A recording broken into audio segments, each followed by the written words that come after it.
Wow. They've done an experiment. And I don't know whether they got that experiment from me, but I think they did because it was exactly what I described to Chris that he and I should do. I just think they had his house bugged and overheard it. Okay, so my suggestion was for them to go, for government people to go someplace and take cameras and point it at a random spot in the sky and make sure it was dark, and that Chris asked his pals from up there to show up in front of their cameras without knowing where they were. And to their surprise, it succeeded. And he's now regularly doing this all the time. People ask him, will he send these beings to show up where they are at UFO meetings and other stuff? And he's doing it all the time, successfully. Wow. But I am sure that's when the government began to seriously take him interest in it. You're saying that the video showed the UFOs showing up and they didn't know where the cameras were? Chris had no idea where the cameras were. Or the Chris people running the people in charge of the experiment didn't know where the cameras were. And so Chris sent the UFOs right in front of the cameras. Who saw the videos? Like, have you seen these videos? Some agent who was in charge of taking the videos. He confirmed. Yep, they showed up in front of these. Do you think it was Jim Simi Band? They know it.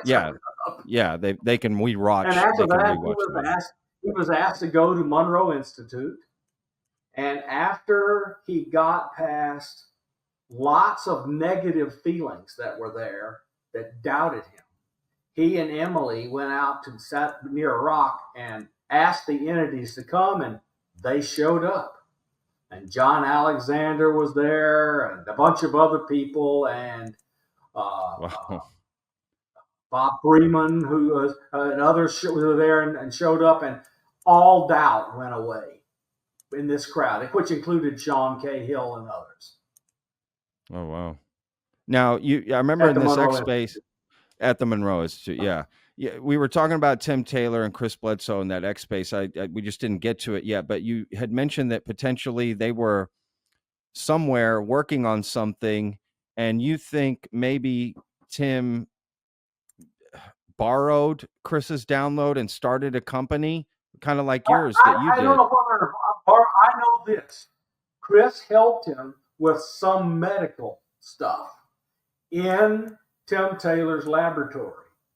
And subsequent to that, Taylor made a fortune, and Chris Bledsoe got none of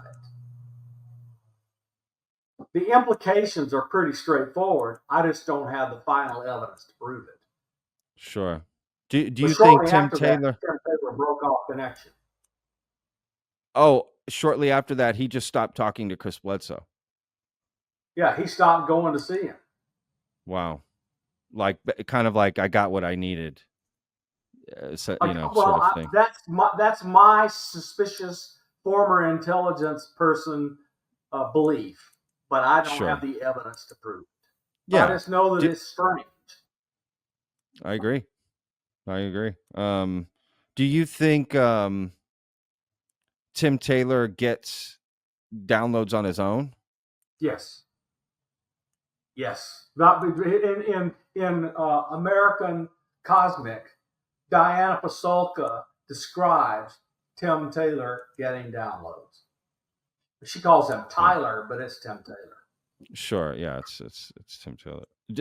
Have you ever heard of, or is this like a regular occurrence that people will take someone else's download or the information they got from that download and sort of use it, or you know what I mean? Can you intercept someone's download? Is that possible?